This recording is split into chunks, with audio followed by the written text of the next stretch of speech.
Hello, everybody. Welcome to the Rock Shop with Ralph, your source for all things entertainment. Tonight, we have rock and roll royalty on our show.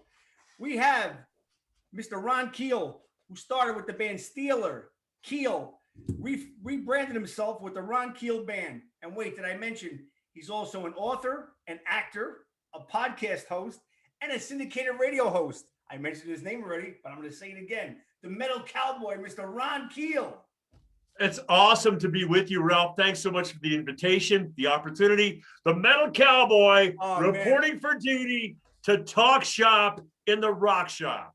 I'm almost like nice. I got my Dio Long Live Rock and Roll, and I got my very Dio cool. on my arm. Yeah. Can't get more rock and roll than that, but I love that. Absolutely. I love that ink, bro. I love that ink what you got. I'm a walking billboard, and anything I can do to promote myself. And this is who I am, the Metal Cowboy. And I'm sure we'll get into that in the interview and the reasons behind that brand and who I am now and who I was back in the day when millions of people were buying the records and coming to the shows. Right. And I want to say, you look up in a dictionary, rock star, there's a picture of you there because you got the whole look, brother, the whole look. I mean, and you don't age, man. You do not age. You look the same. Well, thank you. Well, I have evolved. We all evolve. We all, we mature, we age, we grow, and I'm cool with that. I'm proud to now be an elder statesman in this business after 40 years of making records and touring and doing what I love to do. I am blessed with good genes and good health, and I do stay in shape. I sing every day. I work out. I eat right. I've been drug free for 16 years now. And, I do whatever I can to be the best that I can be. And let's not forget your elixir that you have there. That's right. I've got Keelahol. We got the Keelahol right here. This is a nice big flask of Keelahol. And I'm going to do a cheers to you, Ralph Vitale. Vitale, right? It's Vitale. Ralph Vitale in the rock shop. Here's a shot of Keelahol for all you Keelaholics out there. That's it. And let me guess, you learned that from Gene Simmons, right? You branded it as Keelahol.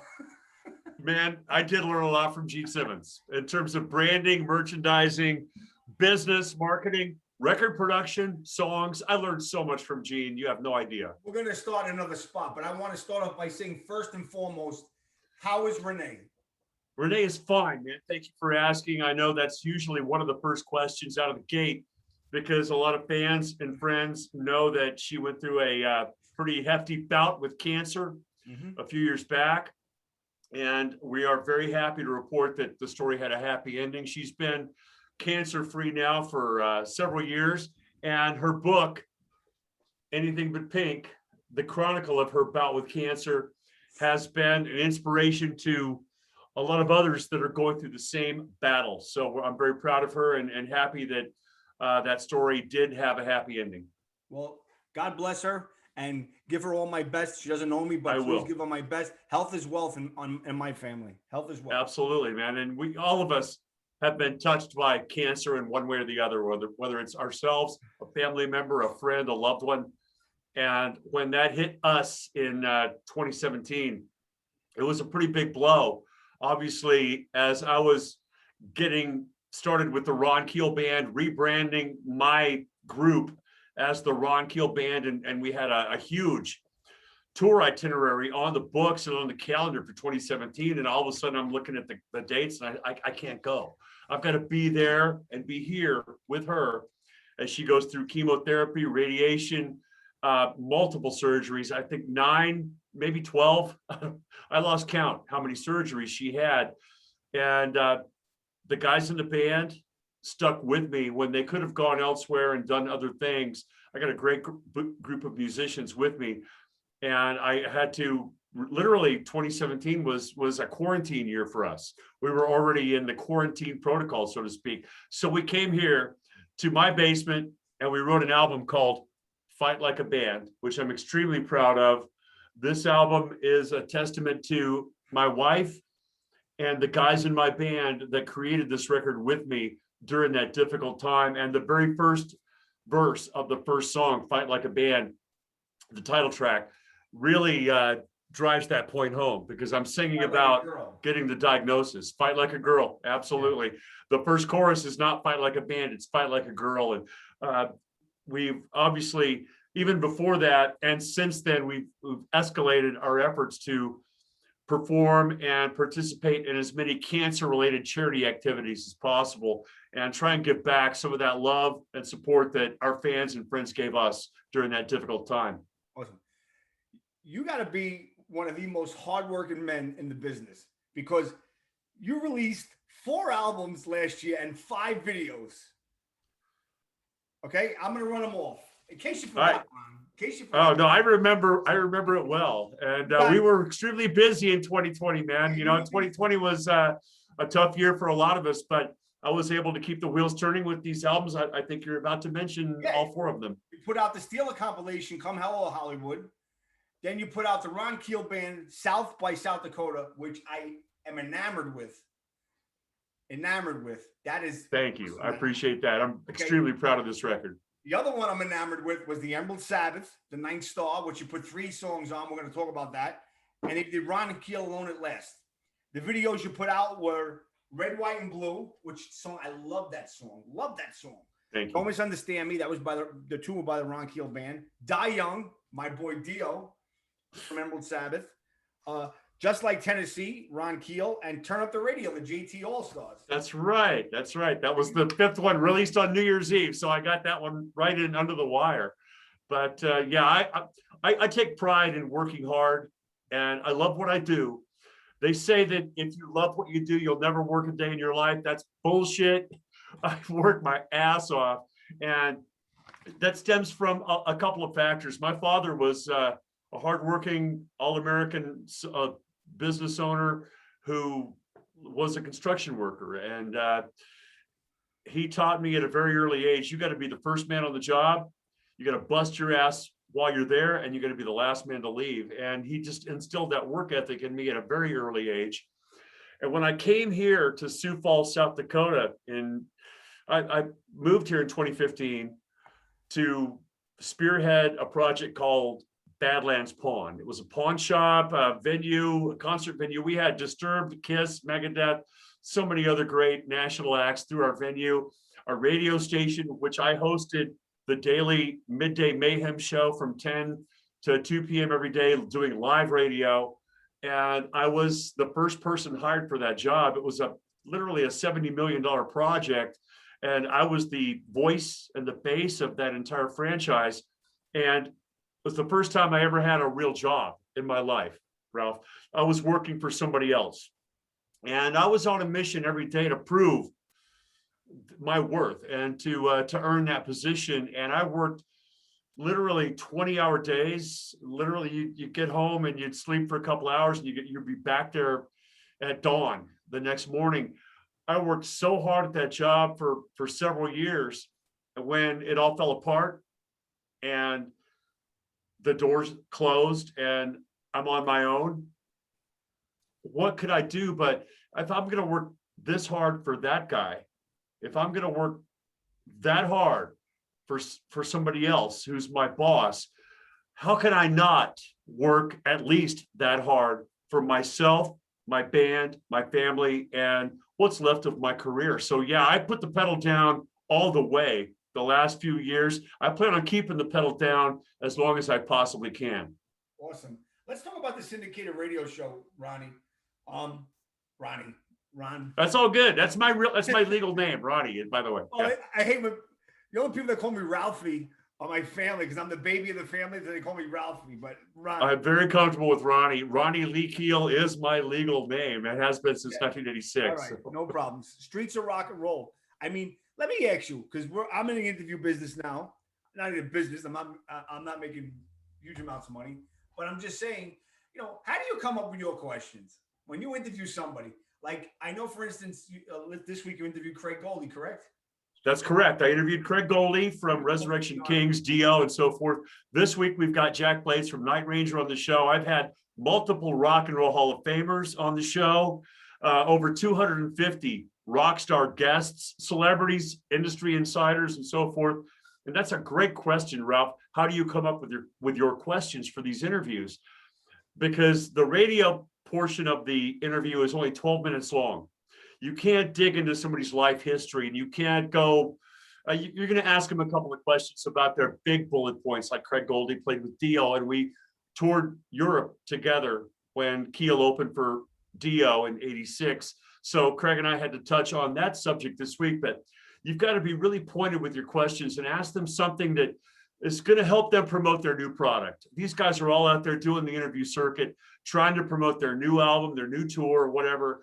You don't have a whole lot of time to go back into their history and their entire biography. So you try and condense that into a 12-minute segment. Of course, on the podcast, we air the unedited interviews, which usually last 20 to 30 minutes. So for the podcast, you're going to get, 20 minutes of extra bonus content. Usually me and these guys just being ourselves and talking and having conversations between friends, which is really special. And it's priceless content. You get guys talking about their divorce or their bout with cancer, or their memories and how they feel about COVID-19 or politics, or stuff that's a little off, that we're not going to air on the radio show. So the podcast contains all that extra content that you're not going to get on the radio broadcast. So I am very careful about creating an interview atmosphere for my guests that really focuses on what they're promoting now, and trying to ask questions that they don't hear from every other journalist or media interviewer or outlet. When I have a really good singer on the show, for instance, I'll get into the technique of the voice, and how do you warm up, and what's your approach to recording, and some of those deep things that singers can talk about between each other that the audience isn't going to really hear unless they're listening to the discussions on my radio show or my podcast. Well, Ronnie never warmed up.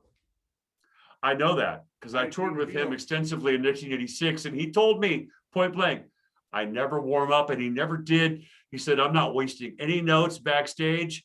I'm going to give every note that I've got to that audience out there. And, that's his approach. Yeah. I personally don't subscribe to that approach. I've got to warm up a little bit. I've got to do a little backstage. Hey. Okay, I'm good. I've got to do a little bit of something backstage before I go on. Ronnie was not like that. He would just go out there, and he never had a bad night in his entire career, his entire life. He never had a bad night. He was such an inspiration to me, and such a good friend. And I got him on my arm. I interviewed Vinny Appice. I interviewed Simon Wright, Scott Warren. Craig Goldie's coming on. He couldn't make it this week, but he's coming on. But anyway, I always end it by saying one of the nicest human beings I've ever met in my life was Ronnie James Dio. Absolutely, man. He was golden. And Craig Goldie mentioned that in the interview that I did with him this week. He recalled things that I kind of forgot about, of me and Ronnie sitting backstage on the couch together, and Ronnie taking me under his wing, and just being a friend and a mentor, and never treating us as we're the opening act. Ronnie treated us as if we're sharing the stage tonight. We are sharing the same stage. He never treated us like an opening act. He gave us a sound check and the full production and lights and everything he could possibly do to make it the best possible concert event for the fans in attendance. And that's just another wonderful thing about that man that you're not going to find in a whole lot of other people in that position. I know, I hear you. And you mentioned unreleased content, all that stuff with your interviews. You're also a member of Patreon, and your fans can subscribe monthly to that account, and they can access a lot of unreleased stuff, and you put out some music for them, correct? Patreon.com/Ron Keel. That is my home online. Now I've got the website, ronkeel.com. All things go through that conduit, which is ronkeel.com. But Patreon is the destination. That's where my people and my fans will congregate and enjoy literally all access. All access means all access. And they're going to get unreleased music, all the videos, all the interaction, live chat, contests, merch discounts, ticket discounts, meet and greets at shows.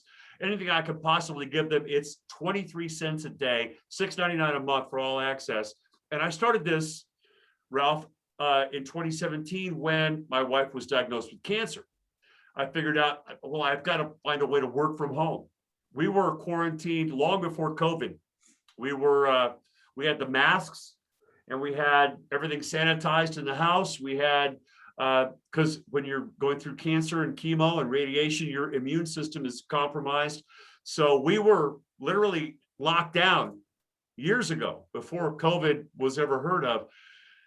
And I've had to figure out a way to work from home. I've got to entertain people, man. It's what I do. It's who I am. I've got to entertain people. How do I do that? Well, I've got all this content. I've got the ability to right here and now pick up the guitar, sing a song, play for my fans, do a little live stream concert, do the live chats, the meet and greets, the unreleased content, tons of demos. The Black Sabbath demo is on Patreon, for instance. So it has become way different than I ever envisioned. It's become a tribe. These people are like my family, and they interact with each other as much as they interact with me. We are now, I mean, membership's at an all-time high. I keep trying to do everything I possibly can to keep them engaged, keep them happy, let them know how much I appreciate them. And the revenue we generate from Patreon has financed some amazing projects. The Ron Keel Band live stream that we did last year, which is a big production show. I mean, this is it's the full-on lights and sound and pro quality audio, HD, 6 cameras. This live stream concert is one of the best gigs I've ever done. The Patreon subscribers financed the entire deal. I paid for the crew and everything else out of our Patreon revenue. So I don't just put that money in my pocket and go to the bank. I take that money and I put it back into my product, my broadcast gear, my everything that I do. We'll have meet and greets at the shows that we do. Patreon members get in at a discount. They get to come to the sound check. I'll buy pizza. We'll have beer. We'll interact with each other, and we'll celebrate our friendship and our tribe in person and online at patreon.com/Ron Keel. You put out is quality. You go on your website. That's a quality website. You look at it. I mean, you're engaged. Every CD you put out, the cover, the sleeve, the vinyl that you put out, it's all quality stuff. This isn't garbage that you're putting out. You reinvest into your brand. And I absolutely. And one thing I want to say, because we're talking about music now. Okay. The Queens boy and the cowboy. We said that already. Okay. I like that. I grew up in Queens, Ron, and I grew up in a neighborhood where 99% of the Italian kids like me were listening to dance music and freestyle and all this stuff.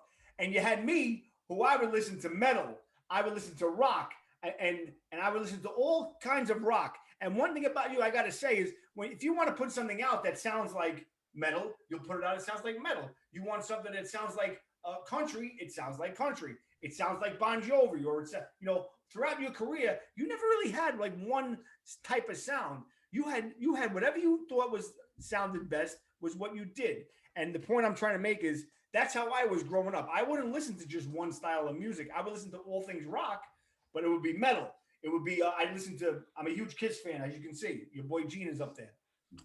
Dio, Black Sabbath, Poison, Bon Jovi, Whitesnake. Then I would listen to Tom Petty, or I would listen to John Cafferty, Huey Lewis and the News, whatever gets into your ears and gets you motivated, that's what I would listen to. And one thing I can say about you is your music is like that. You look at this album you came out with, South by South Dakota, all those country songs, 38 Special. I'm a huge fan of 38 Special. The stuff you had on there, I think that's one of the best albums that you put out. I really, really enjoyed that album. Thank you. I'm extremely proud of that one. And I just put my money where my mouth is. I just paid for the new pressing of the South by South Dakota album. Extremely proud of this record.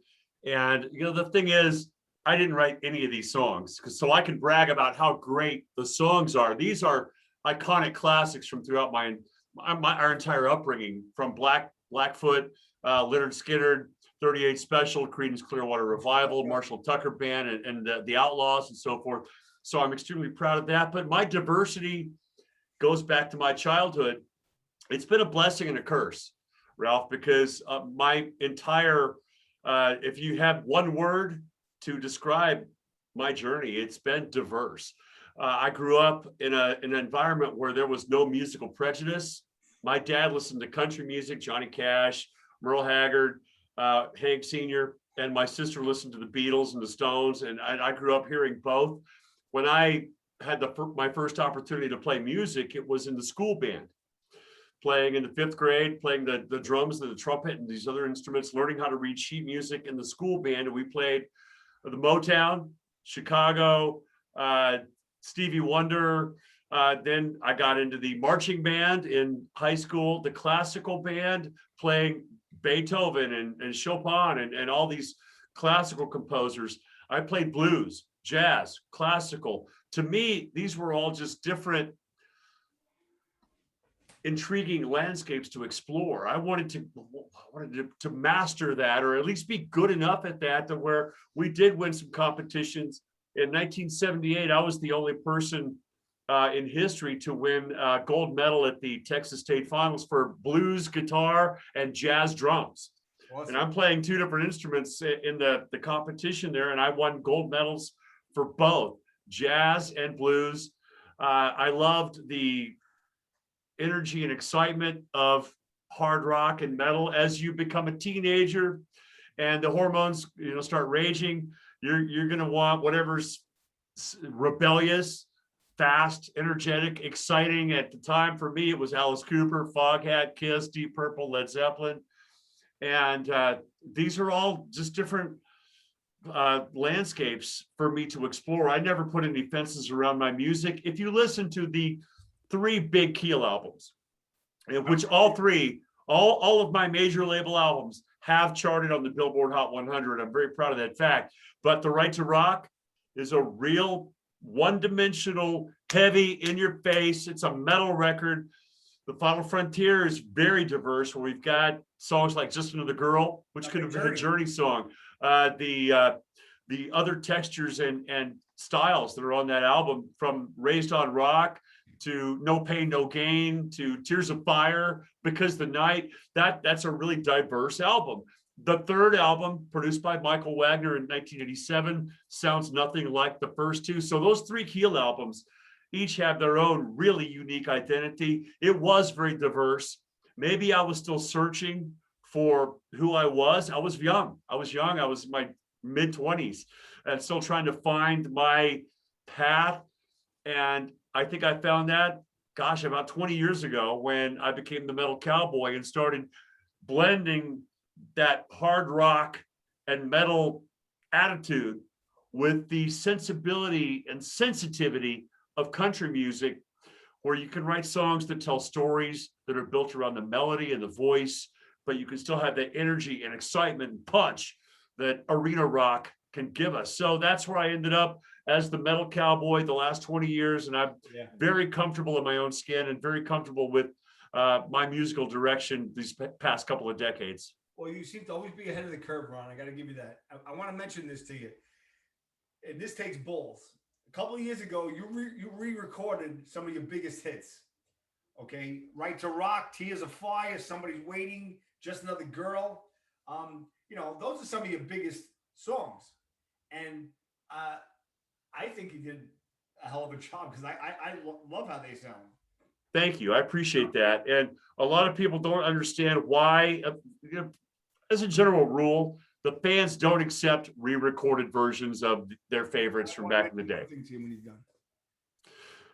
I did not do it for any other reason except I wanted another shot to sing those songs right. After 30 years of practice, I think I know what I'm doing now, and I wanted another chance to execute those vocals, because they're great songs. Those songs are the fabric of my life, and they deserve the voice that I have now. Well, here we go. As a fan, I'm going to tell you, I love you. I love Keel. I've been a Keel fan since 84, 85. Okay.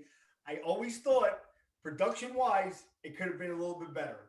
Okay. And when you re-recorded those songs, I was like, this is fucking great. They sound the way they should sound. You know what I mean? And that's not a knock on anything you've done, because I told you I am a fan first and foremost. I'm always be a fan. All I'm saying is when you re-record those songs, you knock it out of the park, because those Thank songs you. I appreciate that. like, And like know, I said, it's not because of licensing reasons or that I wanted to own the masters or any of that. It's nothing legal. It was really just a love affair with those songs and wanting to sing them properly. When Gene Simmons was producing those tracks, Because the Night, The Right to Rock, Tears of Fire, he was learning on the job as well as I was, and he would accept stuff that was not sung properly because it had that attitude. Right to Rock, you'll still find the majority of fans love that original Right to Rock because it's got this animalistic attitude about it, but it's out of tune. It's just not sung well, and it does have that certain quality about it. I think I captured that same animalistic urge in the new version, but I'm singing in key, I'm singing in time, and I'm executing the vocal with the proper tone. Definitely. And you're talking about production. I want to get to this next album because I know we're running out of time. Emerald Sabbath. And this is what I'm going to tell you. It takes balls, because I know you got balls. You covered 3 versions of Sabbath, and one of them that you did was trashed from the Sabbath Born Again album, which now I'm wearing my shirt. Okay. Right on. I am a huge Sabbath fan. I love that album. I love that album. Okay. And for you to cover trash, and from Ian Gillan, production wise, we all know everybody knocks the production of that album. But to cover that song, that takes a lot of balls. And even also, you covered Die Young by Dio, and you covered Hole in the Sky by Ozzy. So you had the three versions done. But I wanted to bring up Crashed. It was an amazing experience to record that Emerald Sabbath tribute album and to get to lend my voice to tracks originally recorded by those 3 iconic singers, Ozzy, Ian Gillan, and Ronnie James Dio.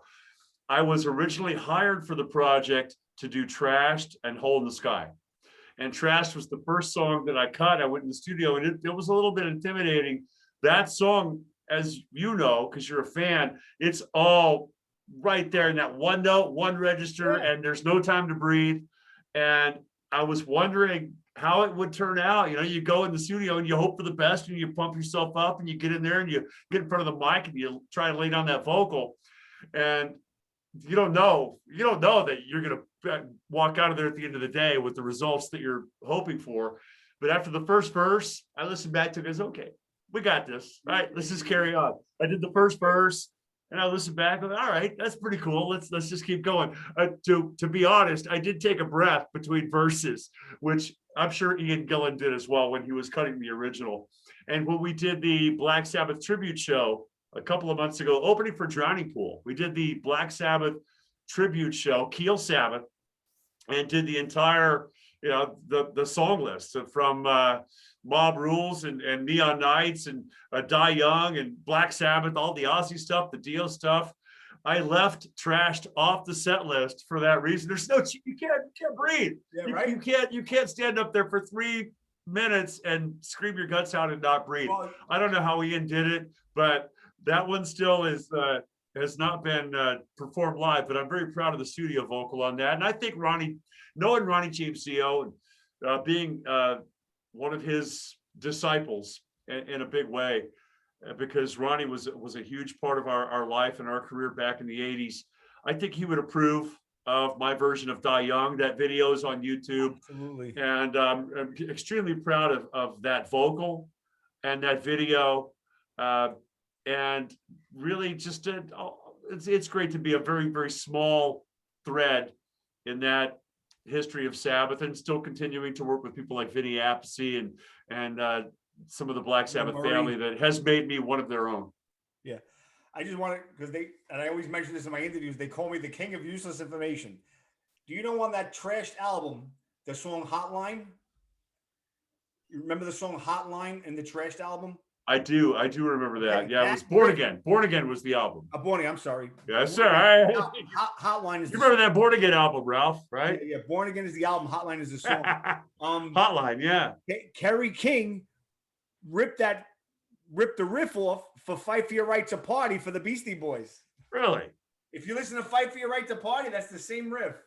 All right. Well, I will have to give that another listen. I do love that album. That was the album that when I got the gig, that was their latest album. So I had to really dive into it and listen to it a lot. There was another song on that record that was on the set list that Tony Iommi gave me, Zero the Hero. The Hero? That was one of the songs that was in the show. I remember learning it. And I thought about putting that in the Sabbath tribute show, but I don't think a lot of the fans that were at our gig would know it or remember it. So we stuck to the classic, recognizable Sabbath tunes. Right. I got one question for you regarding that because you brought it up. Were there any new songs that you recorded with them when you almost got that gig? No, there were not. There was a demo of outside material that Spencer Proffer produced that, well, actually Dana Strum from Slaughter produced my demo that got me the gig. And Spencer was pushing outside material on them, trying to make Sabbath an 80s hair band. That's when the whole deal went south and they fired Spencer and I got caught in the crossfire. Okay. And Spencer, of course, found the Quiet Riot, produced Quiet Riot, Pasha. He was the hot guy, man. He had just produced Quiet Riot, 10 million records sold. He was the guy. He was signed on to produce the new Sabbath record. They're looking for a singer. He got me the gig. And they were like, fuck this. Exactly. They were not, you can't reinvent Black Sabbath. And that was an unfortunate circumstance at the time. Obviously, Geezer ended up quitting shortly after that. And they went on to do, some other great stuff in the years that ensued. Who knows what would have happened or ended up, but I'm glad to still be able to sing some of those Sabbath songs in my show, do the Sabbath tribute show, do the Emerald Sabbath tribute album. So I've got the best of both worlds. Cross it off your bucket list. Not too many people can say that. They were in That's for Black sure. Sabbath for a couple of days, but I want to mention a couple of things and we're done. I promise you. That's all good, man. I'm here for you. I'm enjoying this. So, thank you. The clock is not ticking. I had these guys on my show. Tom Bourgeois, nothing but a good time. Tom Bourgeois and Richard Beanstalk. Yeah. Keel is mentioning this. Here's what I want to tell you what happened with this. Here's the book. You guys know because my fans saw they were on the show. I interviewed them. Great guys. I love the book. When you had a recording rehearsal space in Hollywood. Hollywood, was it? It was not in Hollywood. It was just south of Hollywood, very close to Watts, in a very bad neighborhood at the time. Anyway, as soon as you got your record deal, you left, and Poison came in, and they were saying the place was a shithole. It was loaded with roaches, was like homeless people living there, and that's what's mentioned about you in the book with Nothing But a Good Time. Well, I can tell you that when we moved in 1981, October of 1981, I still have the lease in my scrapbook. It was $300 a month to rent this warehouse, 3 rooms.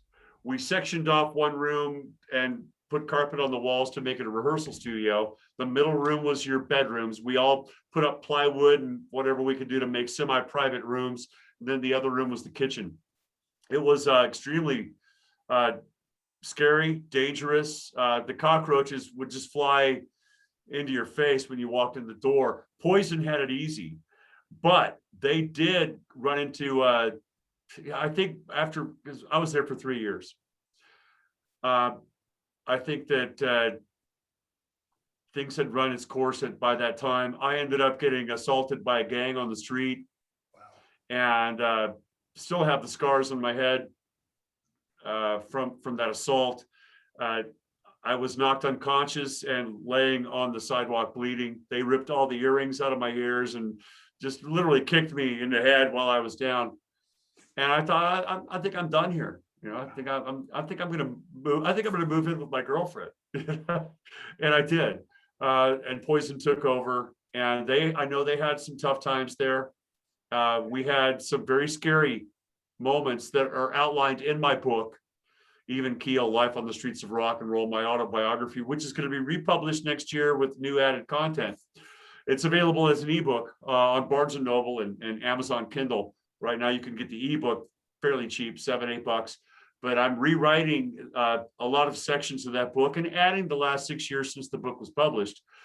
And those details from that time, that move to LA and that is extremely detailed within the book, because it was such a formative time and period in my life. So many incredible stories that are really hard to believe now, that I can't believe we survived, but we did. And I have always been extremely lucky. I'm very fortunate, very blessed with just great people, good circumstances, good genes. I've never had a broken bone. I've never really endured some of the stuff that we could have. I mean, you wake up in your bed and there's a guy with a gun standing over you. I mean, that's stuff that happens by me in New York. I got the guy high. I said, hey man, want to smoke a doobie? Yeah. And I got him high, and I talked him out of the house. He was standing there over us, literally ready to kill us and take everything we had.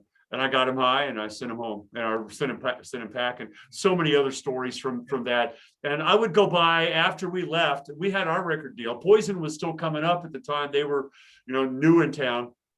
And I'd go by we called it the Steeler Mansion, which was, obviously a joke, because it was anything but a mansion. I'd go by there and check on them to see how they were doing. And, we'd sit around and talk, and I just kind of keep an eye out for them and make sure they were okay. And then we ended up going on tour. It was Quiet Riot, Keel, and Poison in 86, I think. And then, of course, Poison broke big time, and the rest is history. But we were all lucky to survive that place, that facility. But man, it gave us the opportunity for $300 a month. We could live there. The entire band and crew all lived in the same warehouse. We rehearsed 12 hours a day, noon to midnight. That's my rehearsal schedule, noon to midnight. We would play and we would write, we would grind it out. And that's how we were able to raise ourselves up tooth and nail through that ruthless, brutal Hollywood club circuit in 1981, 82, to become one of the top drawing acts in Southern California, because we had that place. It was dangerous, but it was worth it. Wow. Great story, Ron. And like I said, it's detailed in this book, but it's more detailed than Ron's autobiography. So here, you guys know about Nothing But a Good Time by Tom Boucher. That's a great book, and I'm really proud to be a part of that. Yeah. That's a lot of fans are really enjoying that read right now, and I'm really proud to be a part of it. I interviewed them. I had them on there, and your autobiography as well. They can get it. Last thing, and big news I want to talk about, the Keel World Project. We got Ron, who's always ahead of the curve. I'm going to call him Ronnie now. Who's always ahead of the curve, is going to be releasing new music from Steeler, Keel. Oh, and by the way, I got a big hello coming to you, because I interviewed the ladies in the female AC/DC tribute called Thunderstruck. Oh, yeah? You know who that is, right? I absolutely know. Those are my girls, man. Stephanie Lee and Tina Listo. That's right. Stephanie and Tina. And I spoke to Tina. They texted me and they said, make sure you tell Ron we said hello. Oh, nice. Big hello from them, Ron. And they're great girls. Great girls. And they sure are, man. We just had a really cool band meeting via Zoom, like you and I are talking now, with me and the girls from Fair Game, about writing, recording, and releasing some new Fair Game music as part of this Keel World project. And this is not unreleased tracks. It's not rehashed, re-recorded stuff. This is all new music from Keel, Steeler, Iron Horse, Fair Game, Ron Keel Band. And this is my chance to do something really special. I appreciate the challenge. I've always been motivated by challenges. And this is one of those opportunities that just doesn't come along very often. I want to do this, and I want to do it right while I still can. None of us are getting any younger, and I'm not putting any time limits on my life or my career. I'm never going to retire or quit or stop, but I am 60. And how long will I be able to do this vocally at a high level? Nobody knows. One day, Father Time is going to kick my ass. In the meantime, I'd like to get this new album recorded, written, and released as a testament to the friendships that I've had throughout. I mean, I'm really still family with almost everyone I've ever been in a band with. There's two guys that obviously Yngwie Malmsteen is one of them. I wasn't going to mention him, but That's okay. I appreciate that. He Welcome. always comes up in the interviews anyway, but Not with me. he's just not going to participate. He's not my friend. He's Not with not me. going to help. He's not going to play a track. That's cool. That's his business. But Mitch Perry, who replaced Ingve in Steeler, is my brother, and he will lay down some blistering lead guitar on the brand new Steeler music that appears on the Keel World album. I don't have an exact release date You're going to have Rick Fox involved? Rick Fox is going to play bass on the Steeler tracks, of course. All the Keel guys. Rick, I got you in. I talked to Yeah, right on. Rick Fox is family for me, and I'm looking forward to seeing him in Nashville in a couple of weeks at Rock and Pod. He just came up on stage with us in Kansas City a couple of weeks back and played Cold Day in Hell with the Ron Keel Band. Rick Fox is golden, and I'm really, really fortunate to have maintained that family atmosphere and relationships with almost everybody that I've played with. Hell, you're as real as they get, man. You're not phony. You could be from Queens. That's how we are. Hey. We wear our emotions on our sleeve. There's no bullshit with us. Right on, man. What we mean. I respect that and appreciate it. I got a last question for you. You got it. Now you're mentioning this Keel World project, okay? All the bands you were involved with, new music. If this was your last album, let's just say, for instance, it's going to be your last album, and you wanted to write one song with a bunch of musicians, who would they be? Yeah, well, I just want to write my own songs. I mean, I love the collaborative process and co-writing with people, but and that's a great question, Ralph. And if I had to really give you an answer, it wouldn't be some superstar like John Bon Jovi or Chris Daughtry, who I would love to write songs with either one of those guys. This guy, John Edwards, who is one of my best friends in my entire life, and he's the best songwriter I've ever known. We used to work construction together way back in the day, and we'd go to a shopping mall, hanging drywall after hours. And we would take our guitars and a cooler of beer, and we were getting paid $20 a sheet, I think, for the drywall. We'd hang like, 4 sheets. Oh, it's $80. Let's take a break. And then we'd sit there in the shopping mall with the acoustics, and there's nobody there. It's in the middle of the night because you have to work when the mall is closed. We would sit there, we'd write songs. We wrote Dancing with the Devil off the Iron Horse, the first Iron Horse record. John wrote 2 songs on the second Iron Horse record, One Hell of a Ride and 3 Sheets to the Wind. Just one of my best friends and absolutely one of the best songwriters, the best songwriter I've ever known. And I told him then, this is 20 years ago, I said, man, you got to go to Nashville. You need to get your ass to Nashville. And he took my advice. He rented a car, rented a U-Haul, and hauled all his shit to Nashville. And he pounded the streets, doing demos, delivering pizzas, driving a taxi cab. And his songs, he wrote hundreds. He would just pour out. We would sit and co-write. I just have to hit record, and he would write, 3 or 4 number 1 hits and not even remember them. Good thing I was recording, because the guy's just so brilliant, and he never got a break. It took years before he finally got his first cut, and he was ready to give up and go home. And Nashville chewed him up and spit him out. And this is the best songwriter I've ever known. He was halfway home with a U-Haul, with his shit in the U-Haul, going back to Arizona with his tail between his legs when he got the phone call. He got a couple of cuts, and he got some bites, and he got a couple of songs that were recorded by some major artists. Just yesterday, I talked to him, and he has his first number 1 hit recorded by Jason Aldean. The song's called Blame It On Me or Blame It On You. Which is Blame It On You. It's the new single from Jason Aldean. It's the number 1 country song in the nation. And we're going to Nashville to be there with him at his big number 1 party. Wow, that's cool. To see what he's been through for 20 years. And I always believed in him. I thought, man, this guy, he's amazing. It's all timing. Well, it's I don't know what it is, man. There's a lot of factors involved, but he never stopped. He never quit. He kept writing, kept grinding it out. And now he's part of that Jason Aldean camp. As you probably know, Jason Aldean's one of the big superstars in country music. And he just yesterday to be on the phone with him, celebrating congratulations, his first number 1 hit. Congratulations, John. So if I was to write a song with anybody for the Keel World Project, it would be John. And I'll be seeing you in a couple of weeks in Nashville, John. I'm hoping you'll take me up on that. We have written hundreds of songs together, but not since he's been big time. We haven't, he won't write with me anymore, but maybe I could nudge him in the right direction. All right, so we that's it. We got the Keel World Project coming up. I'm sure we're gonna have some new, I know you're taking your time, we're gonna have some new music coming out. And anything else we got, Ronnie, before we wrap it up? I am not taking my time, man. I've got the pedal down hard and heavy. I'm in 9 states over the next 2 months. I'm on tour really extensively, trying to make the most of every opportunity. This summer, the Sturgis Motorcycle Rally, ronkeel.com is the place to go for everything. I mean, of course, you'll get the social media links and the Patreon and all that stuff. Find me at ronkeel.com, get on the mailing list.